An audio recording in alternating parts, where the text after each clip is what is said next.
How many you got in yours, Tyrone? 24. Huh? 24. 24? Yeah, I got 27 in mine.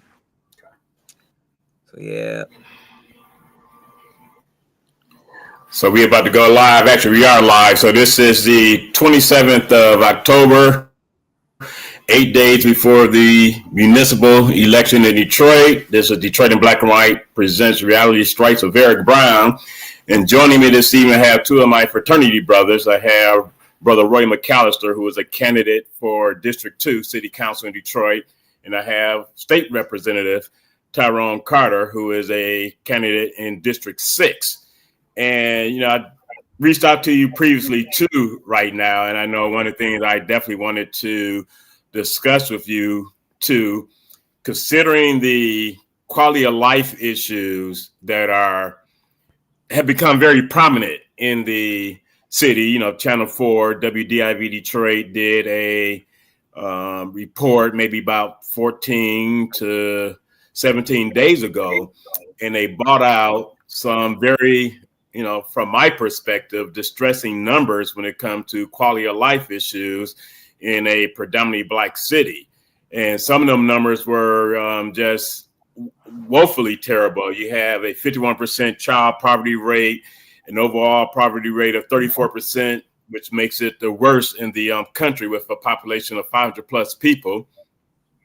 You have a violence problem in the city of Detroit, which is the second most violent city in the country.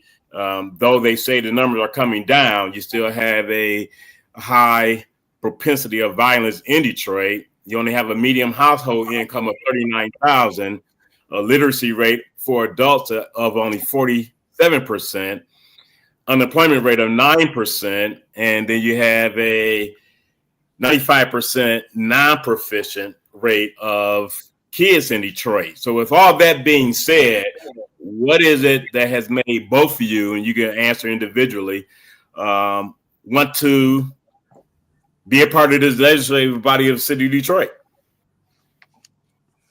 So I'll we'll double Dutch. I'll jump in real quick.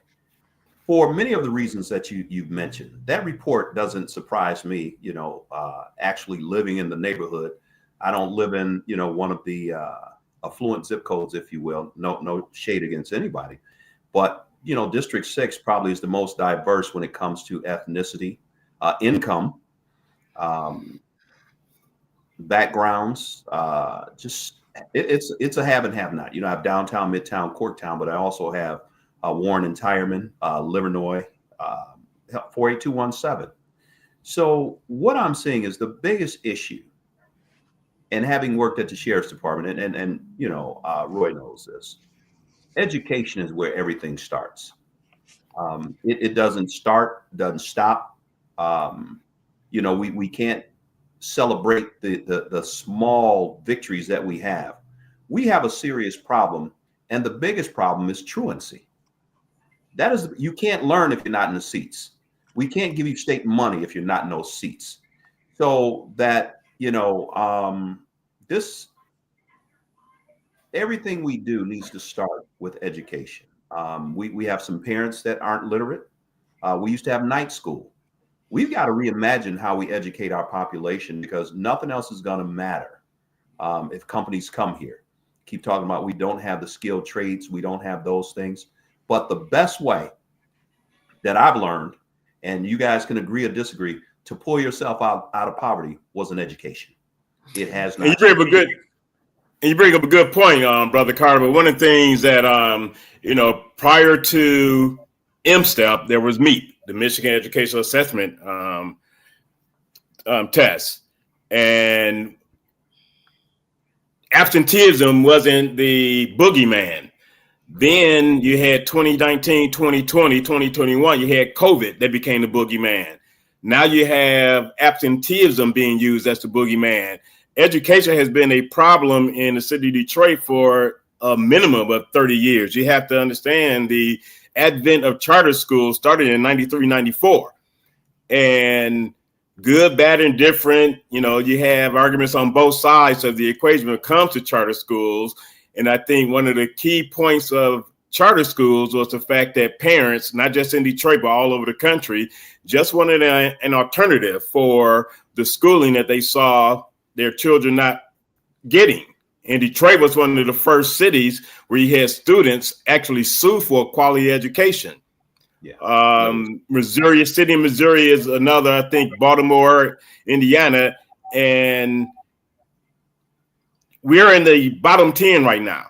Mississippi 10 years ago was in the bottom 10. They're in the top 20 now. So we talk about education. What is it that they are doing in Mississippi that we're not doing here in Michigan, even though Michigan is a state, Detroit is a city that talks about how great it is. But, you know, as you stated, Representative Carter, you can't be great if you don't have a foundation when it comes to education. Well, you know, one of the things, and I agree with both of what you're saying, and you're absolutely correct. But we also had opportunities. You know, I mean, education has always been an issue, but people went to the factories, they had working, and see, that's one of the things that they pushed to say, okay, I didn't have it, so let me have my kids to make sure that they get the education that I wasn't able to obtain. And then you also have to look at the fact that you have a number of parents today, as Tyrone has stated, that are illiterate. So it's not necessarily the fact that they do not want to help their kids to do something. They probably are embarrassed to help their children, you know, because they cannot do it. So when you look at that, I mean, illiteracy has always been a factor, but it has not been a factor where it has really brought down our communities per se, because there was always that push. The next generation is going to be better than the latter generation. So now we're looking at the fact that we have generations that's still going after generations, that continues this illiteracy. And it's like, okay, whatever.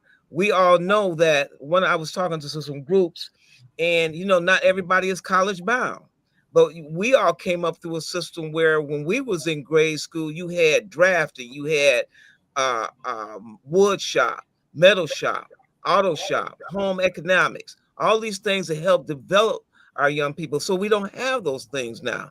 And so that's another thing that we're lacking, because these young people, okay, they like, okay, you go to school and you can try to get an education if you have the mindset, because of the environment that you come into, because you're not hungry, you know, then you can move forward. But these are the things also we have to look at and work on. But with that being said, brother McCalister, one of the things that Eric, let me make this point. So my father came up here with a third grade education from, you know, Arkansas to get a job. Okay, the job was the thing, the Great Migration. Mm-hmm. The issue was, and I look at some of my Southern cousins, we had high income, low education in these areas, whether it's, you know, here, Chicago, different areas, because you came up and it gave you a facade of a great quality of life. And then you perpetuated that, almost like living in the projects. You got your kid in the factory, you know, the factory was the thing. You know, you didn't have to have a high IQ. You didn't have to have a lot of things. Mm-hmm. Where we made money, that became a expectation of life, but it has changed. So when we look at our Southern brothers, and they have the benefit of HBCUs down there as well, at a discounted rate. But some of my cousins that still live in Mississippi are, you know, have their PhDs, their masters. And now at a time when jobs are not the way they used to be, education is the key that unlocks a lot of things. And I think that we dropped the ball up here in the state of Michigan, because we had factory jobs. That's it. But one of the things that, you know, has always bothered me, the promises have been made. I mean, look at 2013, you know, the current mayor stated that these are my 3 agenda items for which you can judge me on: improving education, decreasing crime, repopulating the city. And I bring that up because he didn't do any of those 3.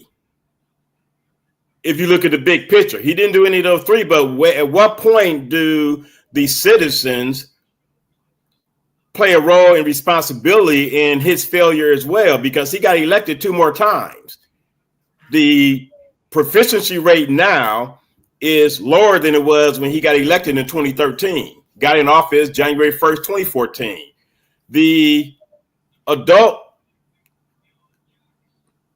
illiteracy rate, functional literacy rate, proficiency rate is no different than what it was 12 years ago.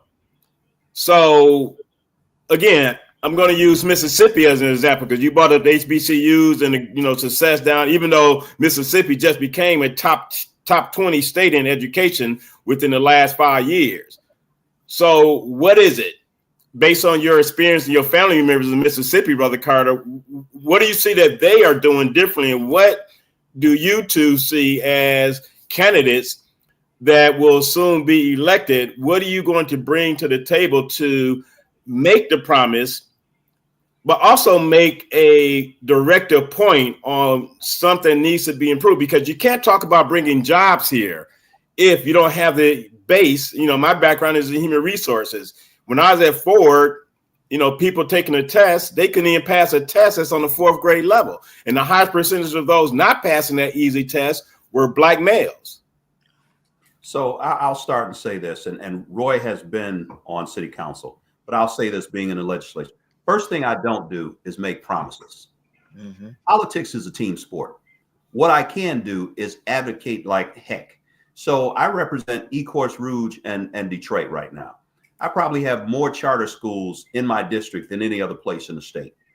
The other thing I have is the majority of the students at Ecorse Rouge, Lincoln Park, Melvindale are Detroit students. We have our kids go to areas where they think it's better.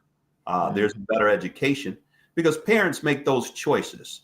Mm-hmm. But what we haven't seen is a level playing field between charters and public schools. So that was one of the things I was working. You cannot be anti-choice. And let's go back. You brought up a great point on how we got charters. It started as an idea, but do you know when it exploded? After residency, when every person who could move out of the city, wasn't just black and white, wasn't just police and fire, school teachers, moved out of the city, and the Catholic Church had a bunch of empty buildings, and all of a sudden they got repopulated. So we have to look at the why. And the why, education has always been number one, tied to your housing value, tied to crime. Detroit hasn't done a great job. I'm just going to be honest with you. We have not done a good job to make people stay. We keep training folks for Amazon type jobs that are going to go by the wayside with robots. We've got to come up with a better way. And if we got to look to Mississippi to figure it out, we got to employ best practices, because throwing money at the problem ain't going to change it. Oh, money is not going to change anything at all. I mean, Baltimore has one of the highest per pupil allotment in the country, and they have one of the top 5 worst school districts in the country. And one of the things I've always done, because, me, Tyrone, as well as Roy, I do my research. When you look at comparable cities, the Garden Cities, the Westlands, the Waynes, the Rosevilles, those cities have comparable per capita incomes, but their level of proficiency amongst their elementary through high school students is higher. So again, it's not. I've always looked at it as having the will. You just have to have the will and desire. I went to an HBCU that was founded by the Freedmen's Society. The Freedmen's Society felt that slaves did not have the right to read. Right. Slaves, if they did learn how to read, if the master found out, they were killed. They were whipped. There were consequences. So right after the Emancipation Proclamation was passed, you talking about the mid 1865 to actually the late 1880s was one of the highest rates of education proficiency for Black people, because they had that desire to do something that they could not do. And I just find it amazing in this day and age that whenever the scores come out, the National Assessment on Educational Progress, MSTEP, there's such a deafening silence. But I remember earlier on this football season, when the U of M Wolverines were 1-2, the Detroit Lions were 0-1. There was more outrage about that than there was about the August 27th MSTEP scores that came out. So the community and the village play a role as well, because if you're silent about a crisis and you're more excited about sports, which you have no control over, we have control over literacy. We have control over community involvement in reducing crime. There are things we have control over that we ignore, and that's unfortunate. Sports should not be a more determining factor. I mean, a lot of schools are starting to have parent-teacher conferences, and from friends that I talk to that are teachers, the turnout at these parent-teacher conferences are ridiculous. I'm glad you brought that up, and I'm going to do a better because Rouge Sabbath School invited me to a parent-teacher night, Thursday night, 3 weeks ago. Maybe 20 parents came. And this is what I said afterwards. The only kids that show up are the kids that are doing good and they want to show their parents that they're doing, or the parents that the kids are just so outrageous and egregious, they got to show up. There's not that push for excellence. And it starts at the home. And we can, talk about it all day long. But we don't have that village anymore. We've got to figure out how do we have this. How do we capture these young folk where they are? We've made historic funding into after-school programs, whether it's Boys and Girls Club, whether it's the DSO with the instruments. That's from an $800,000 grant that we get. They don't teach music in schools anymore. Right. Kids learn differently now. And the worst thing or best thing that has happened to this generation is this here. The worst thing, because they fail to realize they walked around with a $1,000 computer right on their hip. But before you chime in, Brother McCalister, let me give a shout out. 1 second, Brother McCalister. Let me give a shout out to some of our viewers. Mr. 1213, Will Martin, Mr. Duckett, Peter Moore, Jill Sheridan, Will Martin, G Money Hollywood. I want to thank you all for joining me this evening and chiming in as well as listening to my guests. With that being said, as a regular viewer for Detroit in Black and White, I want you all to like, subscribe, and share this platform on YouTube as well as Facebook Live. Okay, you go ahead, Brother McCalister. The fact of the matter is that we have, it's bad to say it, not only what Tyrone just showed up is this little thing here, but also the fact of the matter is it's bad to say that when we had segregation, we were more collectively because we were willing to help each other out. We've gotten so individualistic now that we have gotten away from pulling the strings up. We got there and then pulling somebody else up behind us. And so I truly believe that Tyrone's relatives, they have that basis where it's like we are saying, it's the family village, it's the family. Everybody's working together. Everybody's here to pull everybody up. I noticed that, when I used to go to some of the, older people that are passed away that were older, and you go to their funerals and you look at how it didn't matter whether they was an engineer, whether they was a teacher, whether they was a athlete, whether they was whatever. They all worked together to pull each other up. And then when Tyrone made it, I was glad. And then when Eric made it, Tyrone was glad. But now it's almost like Tyrone, he made, man, I'm telling you, And so rather than pulling us together, that's what's keeping us also separated. We have gotten this individual. People now, a lot of folks don't even speak to their neighbors, let alone if something happens to their neighbor, And so that's the other issue. And I truly believe that one of the things that we have to do is we have to start being collectively, we have to start being structured, and we have to start being organized. Because if we just sporadically just going here and there and everywhere, this issue is going to continue. Just like you said, when you look at the fact that we have a very low education, and it's like it gets blown away. But when you let something happen to one of these sports teams, it's like, oh my God, and our young people as well as our seniors, it is our future and our past that we have allowed to just kind of escape us or to be escaped. So these are the things that I want to do when I come in is for us to be organized. And I'm looking for my brother to get in there with me because he knows we know how that chain goes as far as working together. So And let's these talk are about your campaigns because, Brother Carter, you are in District 6. You have the boom of Corktown and all of the greatness that's going on in that area.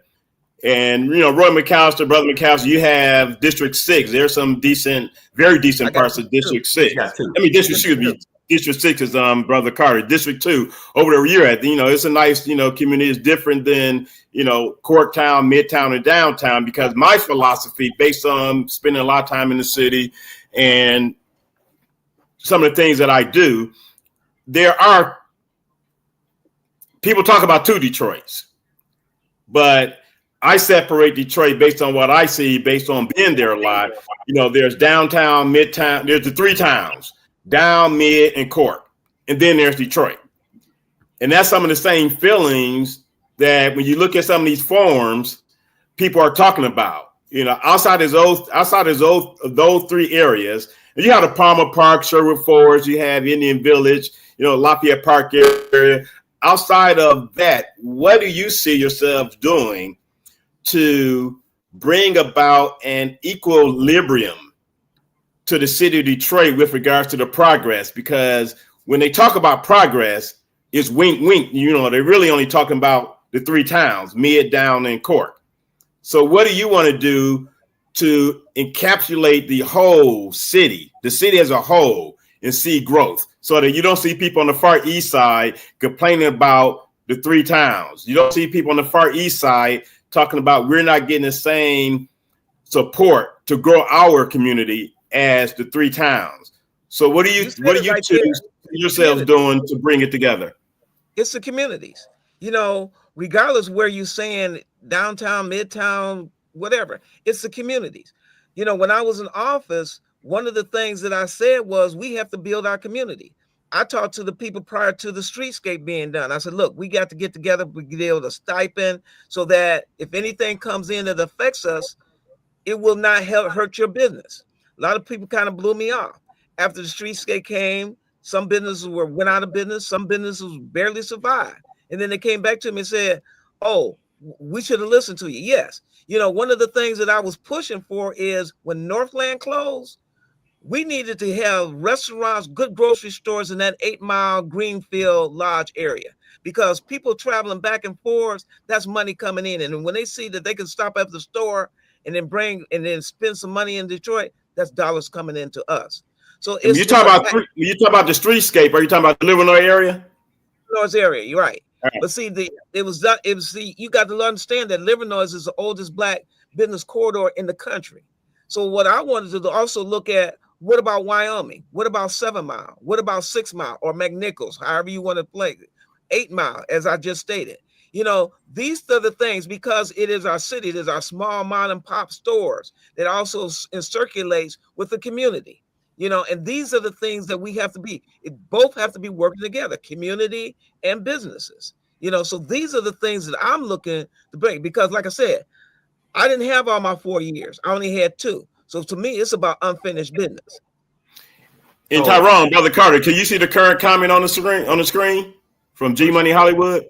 Yeah, it's gone from the population went from, actually it was more than 1.2, but you're in an area where the population is growing. So the population is growing. However, let me go back maybe 20 years. So there used to be a Black comedy store, comedy place next to Central Methodist Church. It's a parking lot now called All Jokes Aside. Right. Chris Rock came. Yep. And so it was me, my wife, and my sister. We went, and I'll never forget it because it was hurtful, but it was funny. Chris Rock said, downtown Detroit, damn, the only thing missing is tumbleweed. Okay. As a person who's grown up in this city, used to go watch movies downtown, he was 100% right. We had to start somewhere. Okay, every sport team had left pretty much. I mean, we had the Red Wings and the Tigers, but everybody had gone. We have recaptured that. It's got to start somewhere. So, yeah, I have Corktown, Midtown. But if you remember, Corktown was dead after they tore down Tiger Stadium. Right. So You have to be intentional. I'm trying to think of the family. You know, the guy he owned Slow's Barbecue. They have a organization over there where they buy the houses, they reclaim them, and they sell them to, you know, keep the property values at a certain level. We could do that in almost every neighborhood. Well, we could have when we had housing, but we tore down a lot of housing. But the lack of community involvement and engagement, some of these neighborhoods that are stable have the strongest neighborhood organization. I was the president of my neighborhood organization for 10 years before I got elected. Yep, the city closed our recreation center. Marathon is in the neighborhood. They got $189 million tax abatement over 10, 20 years. We went and had a conversation. I told them, you need to do something for my community, for the kids, for the host community. They rebuilt and reopened the closed rec center. Now we have a community advisory. We can do those things in different communities, but we have to understand this. And there's 7 of us, you know, children. And my mother used to say this: I love all my children just differently because they have different needs.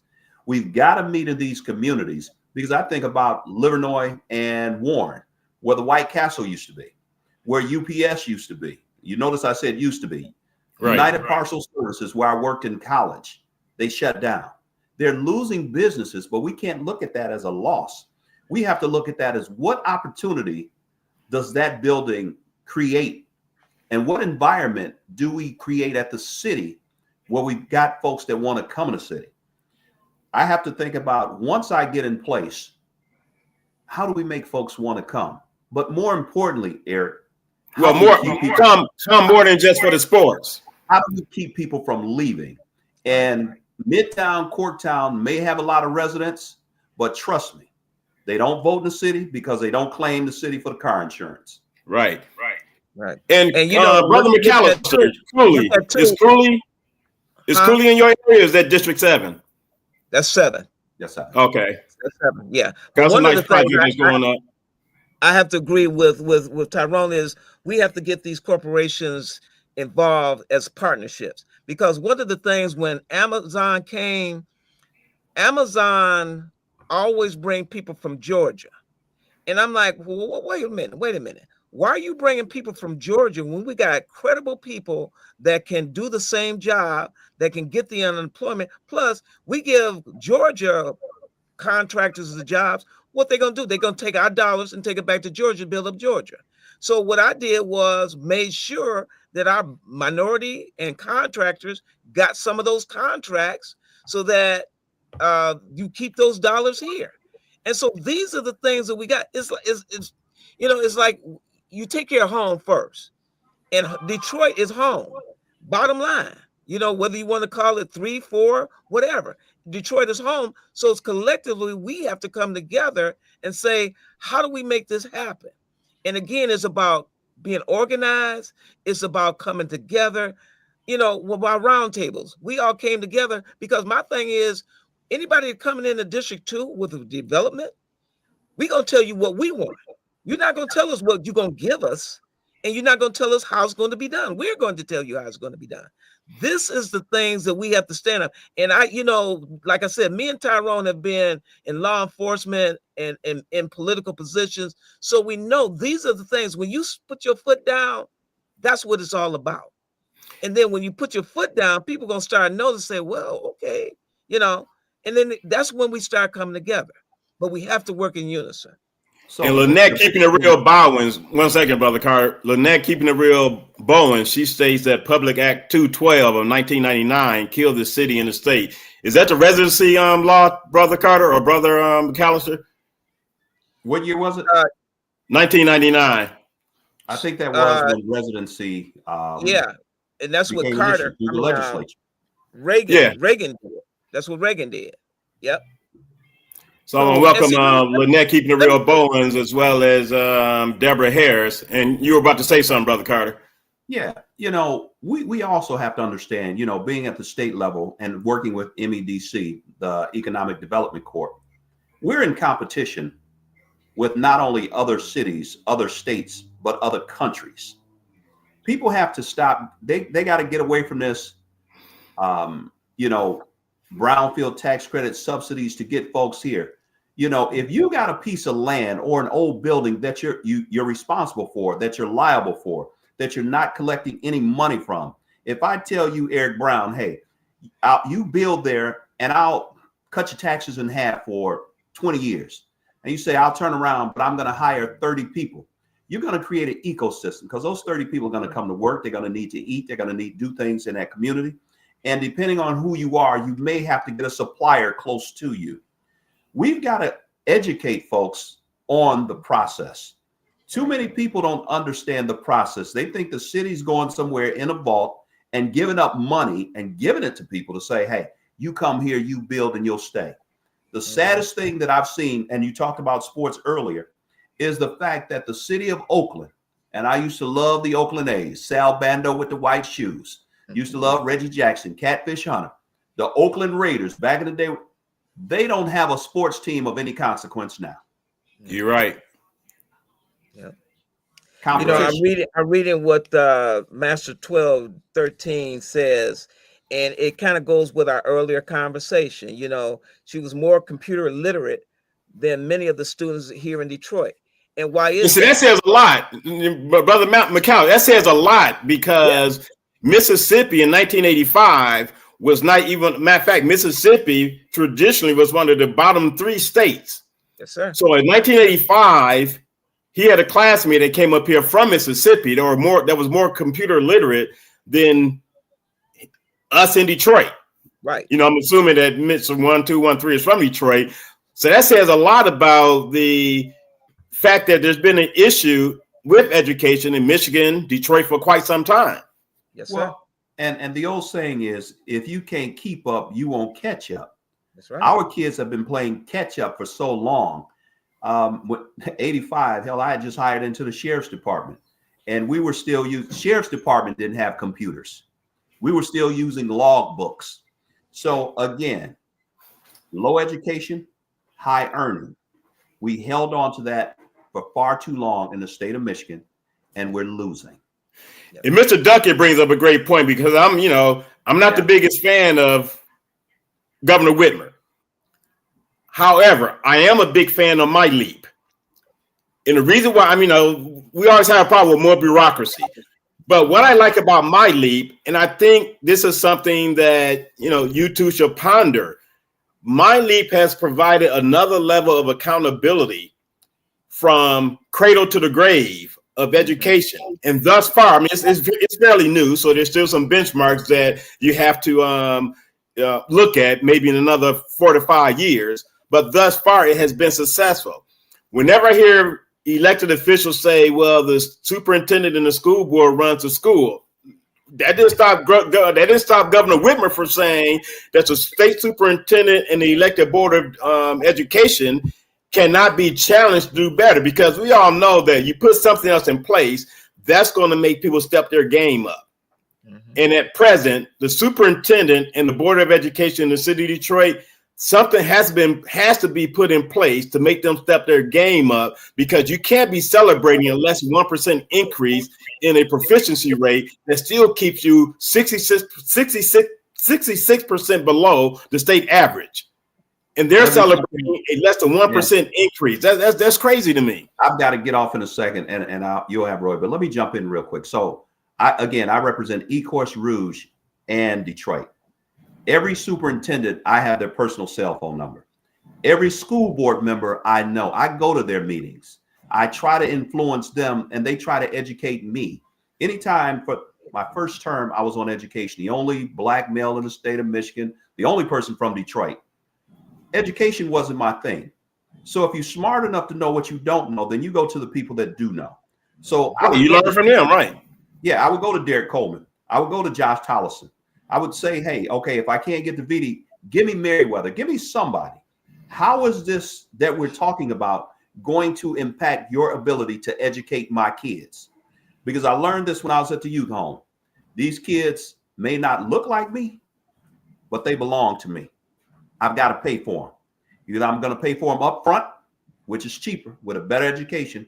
I'm going to pay for them on the back end, which is locking them up and trying to figure it out. Right. We've done a horrible job of doing that in the state of Michigan. Let's just be clear. With that being said, though, Brother Carter, what do you think needs to be done, particularly in Detroit? I mean, you have the largest school district. Eric, I started. Education gives you your best opportunity to change your life. It has to be a priority. And like Roy said, all hands on deck. You know, yeah, we may not control the school, we may not, but I've got relationships in Lansing that'll say, hey, hold up that money. Let's have a conversation. Because the $95 million literacy lawsuit didn't get paid until last term. But before it got paid, you had to come up with a literacy plan that the money had to be used specifically. Right, how's it going to be used? Specifically. Can't be used for buildings. Can't be used for any other thing. It has to be used to address the issue. We've got to do that, and we've got to hold people accountable. Otherwise, all we're doing is collecting a paycheck. And before you go, Brother Carter, you know, Deborah Harris, she spoke about what Amazon, and I know you brought it up too, Brother McCalister, what they're doing as far as investing in upskilling programs to help prepare employees for the future, for future opportunity in technology maintenance and new roles created by the automation. And that's another thing, you know, you both held up the cell phones. That is something people definitely have to stop using just for TikTok and Facebook and all the other social media opportunities, because you're walking around with a $1,000 computer. AI is the way of the future, and people need to get more adept in AI and or cybersecurity, because that's going to be what's necessary to keep you employed. So we have to look to the future. And, you know, my younger brother works from Amazon down in Akron, Ohio. He was with Granger. He went over to Amazon. And you're right. They do have to upgrade and move forward. I mean, it's a fast moving vehicle. And they keep their people because it's in their best interest. If they train, they want to retain. So they pay them and they get them to stay. We've got to figure out, how do we transfer that model to school? And you're right. You got to care about it. You got to care first about the children, not the paycheck. Everything I've done, and I'm going to get off in a minute, but, you know, for the last 20 years, I've taken kids on Black college tours, whether they could afford it or not. Whether they go to Black college doesn't mean anything to me. It's about just giving them that experience and exposure. It's about the exposure, because what they see every day will have them believe that this is the way it is, and it is not. Brothers, I appreciate you. I got to run off, but I look forward to us talking on the other side of November 5th when Roy and I are seated. Yes, sir. Yes, sir. Right. Thank you, Brother Carter. All right. Anytime. All right. You and know, to your point, I want to go back to Amazon. You know, one of the things that myself and the district manager, because, you know, you have this mentality about Amazon in the South. And then what we did was we talked to Amazon here in Pontiac prior to the one that was built on Woodward. And one of the things that they said was exactly that. We are here to educate. We want to promote our people. We want to get them in positions, because we know if we do that, they will stay. And so this is one of the things why we push. You got a lot of people that are pushing against Amazon, but they have to understand that Amazon is also trying to promote to help people to maintain themselves. Like I said, when Amazon came here, one of the things they was going to do was build the distribution center. I had a friend also. In fact, my best friend, he worked for, was a journeyman with Amazon down in Florida. He told me about the fulfillment center. The fulfillment center is where the money is. And so the fulfillment center is within 5 miles of the distribution center. So when I found out that Amazon was coming, I found out and made contacts with people. I said, why don't y'all build your distribution center and then build your fulfillment center in the same area? They didn't even think about that. And so you got the fulfillment center. My next move was to say, now I got you. My next move was say, okay, now let's start building up around these houses. Build the houses up so that people can live in them, and then give them the jobs and they can walk to work. It's a win-win situation all the way around. These are the things, again, I'm saying that we have to get this partnership. They're here. They'll listen. We just got to make sure that they are accountable to the community. If you don't say anything or do anything, they're not going to do anything for the most part, you know. So I just wanted to go back to that, and to talk about what Brother Carter was talking about, how we have to hold them and make them accountable, and everybody have to work together. Right. And then, G Money Hollywood, let me make it very clear. I mean, illiteracy is a problem across the country. One of the things that, I tend to speak on and focus on is where I can make an impact with people that look like me. And I know full well, I'm very aware of the fact that, non-Blacks are struggling with education and literacy as well. But let me also be very clear, it's just at a higher rate amongst people that look like us, G-Money, than it is other races. You have people performing in Detroit public schools that have English as a second language doing better on the standardized test than the Black K through 12 kids. I mean, Hispanics as well as Middle Easterners are doing better on the test than the Black kids. So it's not a matter of ignoring other races. My focus is on what I could do to help those that look like me, because I understand the struggles that we have been through as a people. Eric, let me also comment on that too, G-Money. You bring up a good point, but G-Money, the fact of the matter is, if I walk in with somebody just as illiterate as myself and their skin is much, much lighter, guess who they're going to look at first? They're going to look at that lighter skin Caucasian male or whatever, as opposed, and then look at me secondly. That's what Brother Eric is also talking about too. Not only is it the illiteracy rate, but the actual vision of what your skin color is. So let's be realistic also. This speaks to what we were all saying with regards to how important the village and the community is, because Lynette, keeping the real Bowens, people only care about themselves, not the community. And we have to get people to care about the community, because as the community goes, then the people go. And that's why it's so important. Brother Carter talked about the parent-teacher conferences that he went to recently and the low amount of people that were there. Mm-hmm. Kids have to see in parents supporting something before they buy into it as well.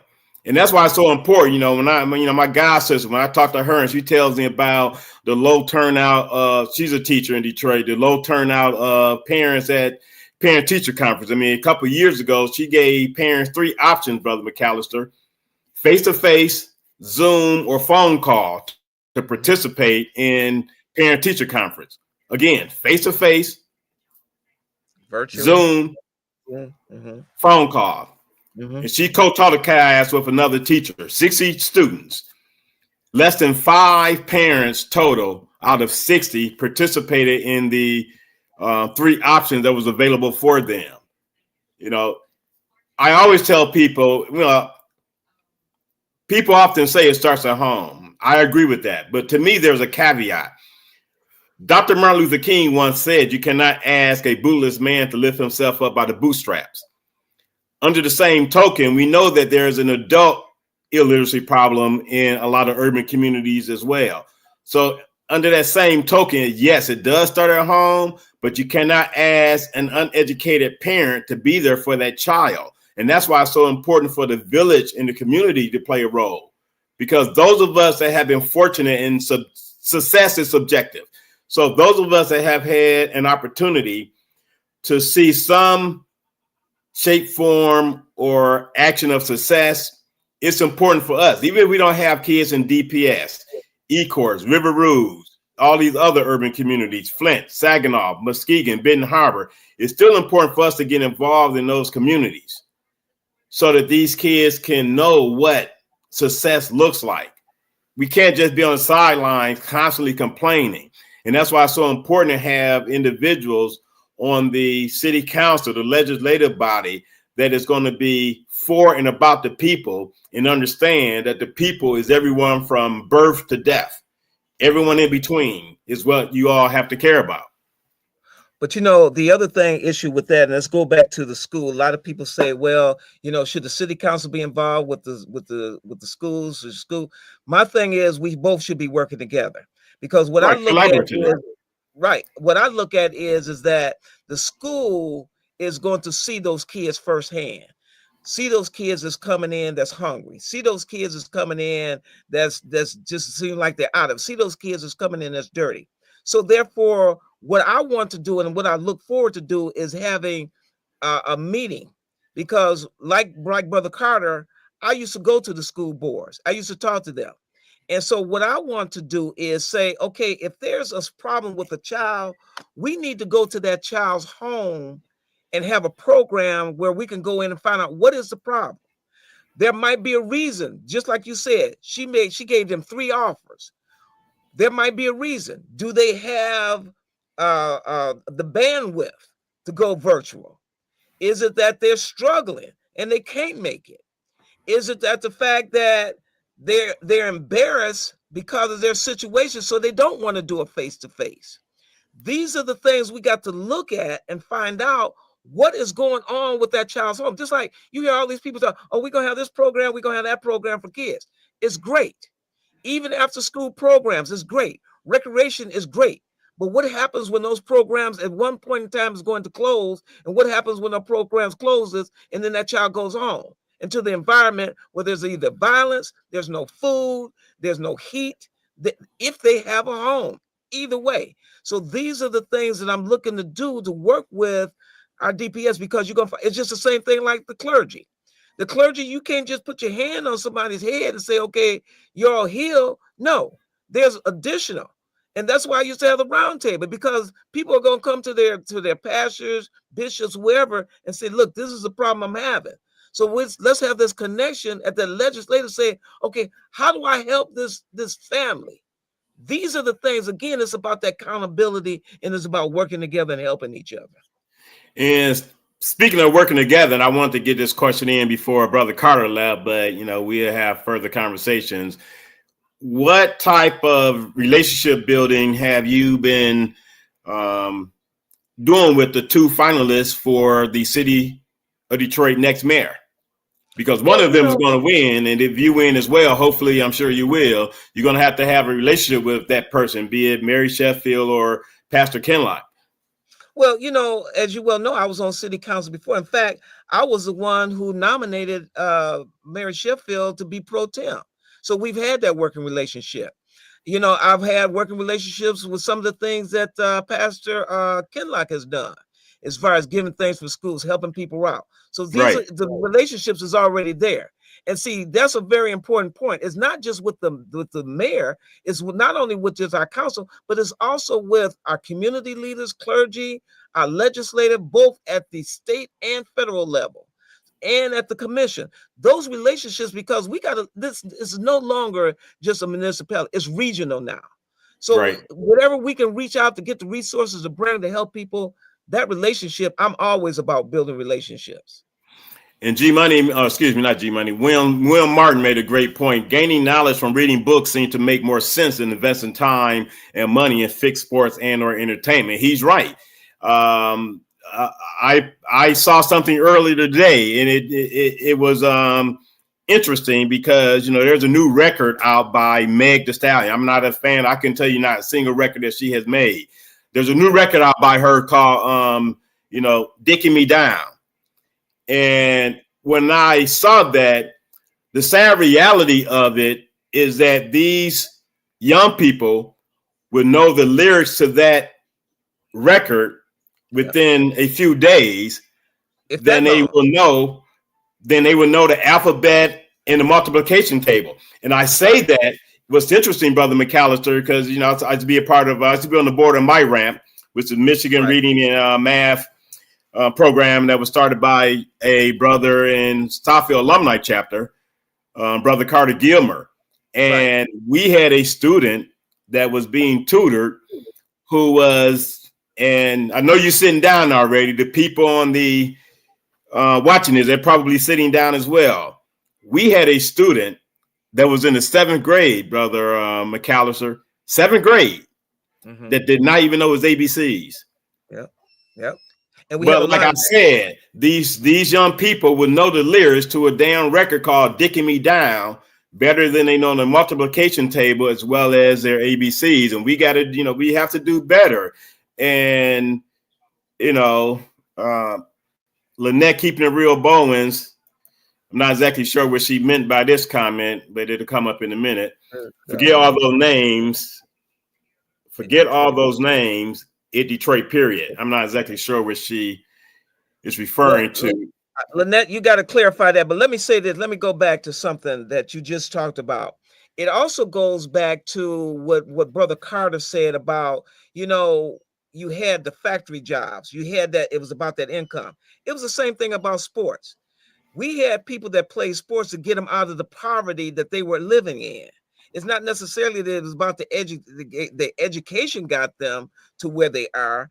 They played sports. They went to college. They got into college. Then they got to college. Then they got to a lot of them pro. There's a lot of those that were even better than some of the pros we had, but for whatever reason, they were not able to have that opportunity. But again, it was about these are the things that brought folks out of that impoverished condition and move them forward. And it was about that money that was being made. Now I can elevate myself. Now I can take care of my mom. Now I can take care of my family, And so these are the things that we're also looking at too. But again, it's about coming together and how do we help each other? That's the bottom line. How do we help each other? And this is your area too, right? Wyoming and Curtis? Yes, it is. Yeah, so Mr. 1213 talks about how they used to be a thriving area. And and speaking about your area, I was having a conversation with someone not too long ago, and your name came up. I told them I know you have a lot of respect for you, fraternity brother of mine. You have an area that has a great deal of potential. I mean, you had a hospitals over there. Right. And it may have been Detroit and Black and White co-host Vanessa Moss. It may have been me and her having a conversation of it. About that area.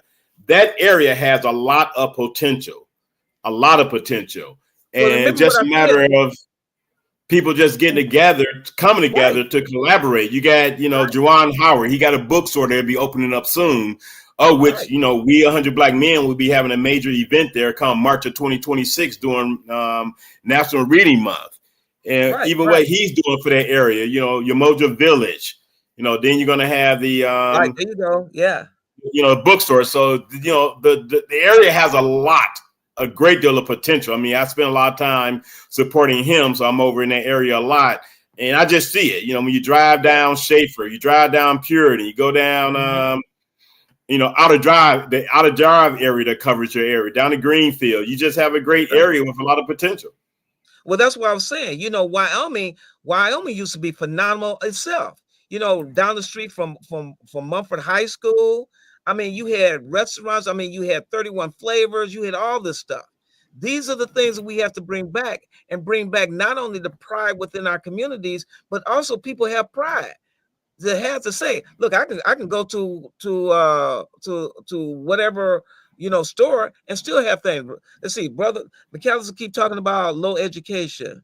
There's a very high percentage of America that is deemed illiterate, but not declared illiterate. Detroit has to work like one huge family. I agree with you, G Money. I agree with you. I've said that, and I think we're saying the same thing. If I'm reading this correctly. Yeah, you're saying the same thing. You just said it differently. Yeah, you both said the same thing. And G Money is a regular. He's a regular viewer supporter of not just my show, but the Detroit and Black and White platform altogether. So he's very involved, very engaged. So you two are saying the exact same thing, because you just got through talking about how important it is for people to work together, and that's exactly what he's saying with regards to Detroit. Have to work like one big, happy, huge family to succeed, and you're 100% right. I cannot agree with you more. Let me see another comment. A lot of comments. I mean, wow. Great show. But a lot of things too is listening to people. We can come in and talk about all the core issues and these things, but then we got to also listen to people and hear what their issues are, because there are some issues that are not the core issues, but they're still that's important to communities and groups and things of that nature. And then William Martin, he's speaking on the comment that Brother Carter made with regards to Oakland A's. He had Vital Blue as a former member of the Oakland A's. Yeah. Ricky Henderson, before he later came on over to the east side, the east side of the country. And Lynette, keeping the real Bowens, no, that's not what Michigan legislator did, not the people. I'm not exactly sure what that's not that what comment means. Sister Lynette, you got to clarify that. That's not what Michigan legislator did. Did what? You know, help us out here, because I'm here to listen to you.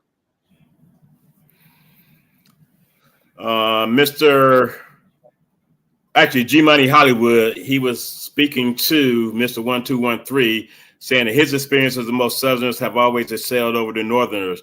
They try and apply themselves for success. They also self-educate a lot more. And see, what's interesting about that comment, very good comment, G Money, because again, Brother Carter alluded to this. You know, a lot of the HBCUs are in the South, Mississippi, Alabama, Florida, Georgia,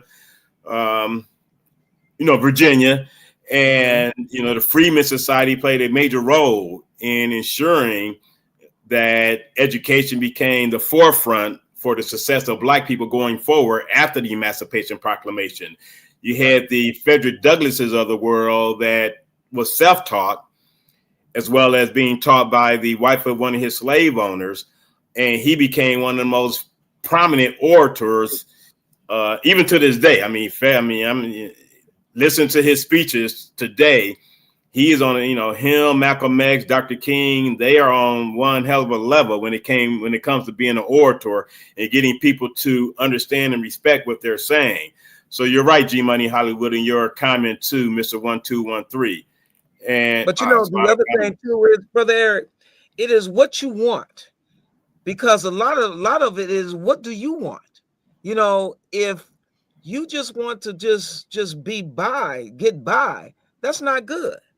But you have to also seek, because there's a lot of people that was enslaved that could not read, they could have just accepted, well, I'll just stay like this. But a lot of them said, no, I'm going to go outreach and find out how to read.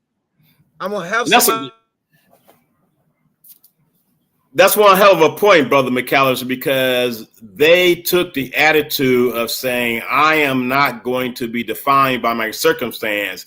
And they said that only way to get better is to do better. And doing better was learning how to read and becoming more productive citizens in society. So you're right. Even with regards to William S. Martin, 9196, he hit the nail on the head, because Malcolm X is one of my favorite people.